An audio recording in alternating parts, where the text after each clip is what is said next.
сутки в сети распространяется информация о том, что в Нюрбинском районе резкая вспышка COVID-19. Имеет ли место это быть и соответствует ли это реальности? И вообще, какова ситуация по району в плане заболеваемости? Добрый день. Ну, по ситуации с ковидом в Нюрбинском районе, информация в том, что есть в социальных сетях, которые официально мы выступали от имени оперативного штаба, конечно, мы подтверждаем. И сегодня, резкое ухудшение анализов у нас появилось, начиная с 30 сентября по сегодняшнее время. И сегодня у нас в районе мы имеем 147 больных и 3 вируса-носителя по 5 населенным пунктам, в том числе город Нюрба. Из них в ковидном отделении располагается 21 пациент, средней тяжести 19, тяжелая 1, крайне тяжелая. На ИВЛ находится 1 пациент, к сожалению, и запланирован перевод на становится в городе Якутск еще 2 пациентов. И за все время ковида у нас летальных исходов, начиная с пандемии 6, к сожалению, из них 3 в городе Якутске и 3 в городе Нюрба. Всего выздоровело 115 человек, амбулаторно лечится 98, и в провизорном отделении находится 25 пациентов.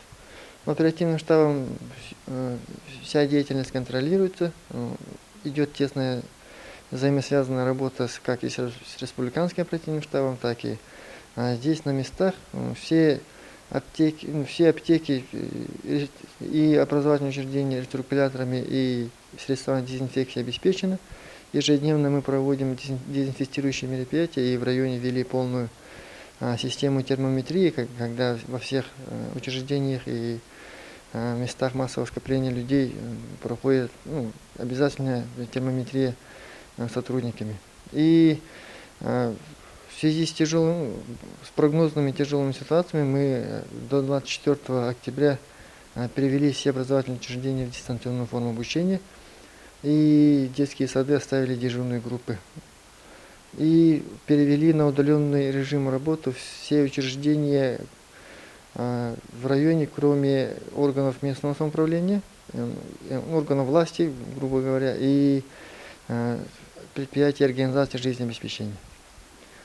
Так, и по остальным направили в оперативный штаб на согласование решения о переводе в городе Нюрба здания реабилитационного центра для детей с ограниченной возможностью слуха и речи на перевод в ковидное отделение в 30 коек. И дополнительно подготовили еще 10 коек в резерве.